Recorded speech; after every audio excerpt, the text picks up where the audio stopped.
What's going on? What's up? What's up, everybody? Welcome back to the live stream. This is the final show of the week, and we're going to talk about 3 neurodivergent superpowers to tap into. The first one I want to talk about is hyperfocus. All right. So hyperfocus, it can be a superpower, but there's times when hyperfocus can hold us back, right? So let's say you need to do a science project that's due tonight, and you take your ADHD medications, right? And then for some reason you hyperfocus on cleaning the house, right? Now you're cleaning every nook and cranny in the house. You're cleaning, going up and down, sweeping left and right. Now you're not focusing on the right thing, but you are hyperfocused, So that's not maybe ideal. But there are times when we have to lock in.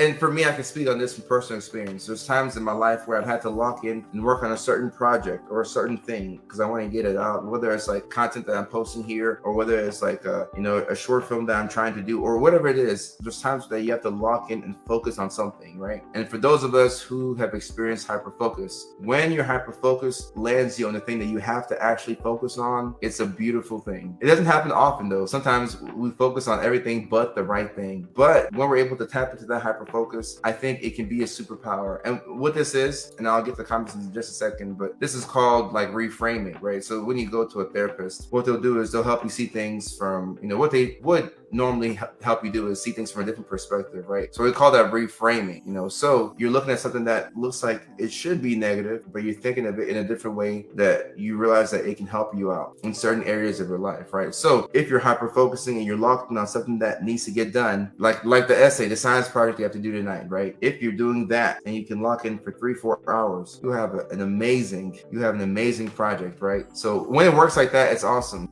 The second neurodivergent superpower I think we can tap into is empathy. But empathy, a lot of us who are neurodivergent, because of our own struggles, we're able to feel for other people, So a lot of times if somebody's struggling and you've been there before, you have empathy for that person. You're able to connect with them on a level that most people can't.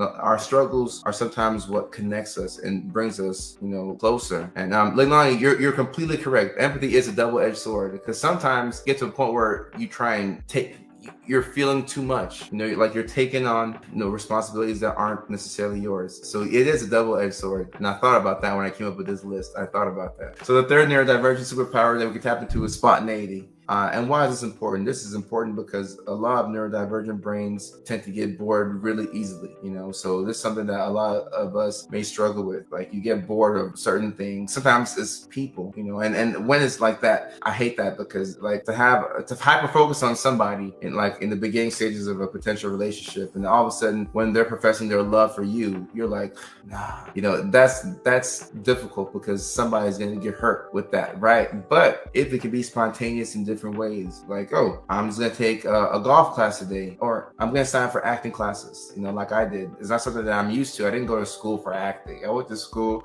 to prescribe medications and to write prescriptions and to help people out. But I'm like, okay, I'm gonna try acting. I'm gonna sign for a flag football league. I'm gonna travel here or go here or do this. When we do spontaneous things, it keeps life interesting, and it helps to break up the monotony of Monday looks like Tuesday looks like Wednesday looks like Thursday looks like Friday, Saturday and Sunday feel the same, and then you go right back to Monday, Tuesday, Wednesday, Thursday, Friday, right? That's difficult because sometimes you get to question yourself, like, what's the purpose of life? What's going on? Thank you, Hunter.